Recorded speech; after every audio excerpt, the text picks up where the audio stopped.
Dari Medan Merdeka Barat 45 Jakarta, inilah Radio Republik Indonesia dengan Warta Berita.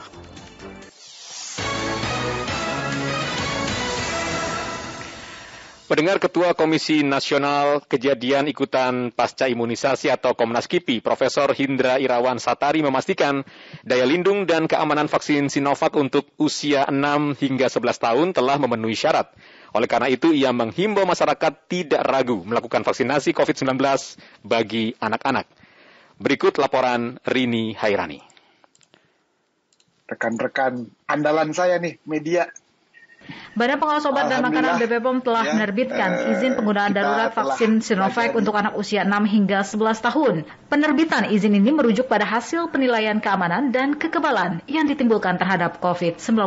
Ketua Komisi Nasional Kejadian Ikutan Pasca Imunisasi atau Komnas KIPI, Hindra Irawan Satari, dalam webinar yang diselenggarakan antaranews.com Kamis 4 November 2021 mengatakan, vaksinasi pada anak sangat diperlukan untuk mengendalikan COVID-19 selain dengan penerapan protokol kesehatan serta 3T, yakni tracing, testing, dan juga treatment. Oleh karena itulah, Hindra menghimbau masyarakat tak ragu melakukan vaksinasi COVID-19 bagi anak. Meski demikian, menurut Hindra, vaksinasi pada anak usia 6 hingga 11 tahun tidak direkomendasikan bagi anak yang memiliki alergi maupun defisiensi imun primer.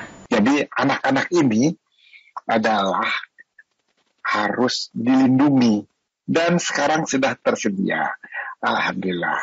Kita harapkan semua masyarakat, saya sih mengharapkannya teman-teman ketahanan keluarga. Keluarga kita tahan, insya Allah deh. Ini ujian kita 2 bulan ini nih, November sama Desember nih. Kalau November sama Desember cakupan imunisasi meningkat, kemudian 3M, 3T kita konsisten, insya Allah kelandaian ini dapat kita pertahankan. Sementara itu sebelumnya Ketua Perhimpunan Alergi dan Imunologi Indonesia Iris Rengganis menyebut pentingnya pemberian vaksinasi untuk anak-anak pada usia sekolah. Pasalnya imunitas tidak cukup hanya dari gurunya semata yang sudah divaksin, namun murid juga perlu dibentuk imunitasnya karena memiliki potensi penularan COVID-19. Kalau kita lihat imunitas harus dari dua pihak, tidak bisa hanya satu pihak karena anak-anak bisa saling menularkan satu dengan yang lain juga.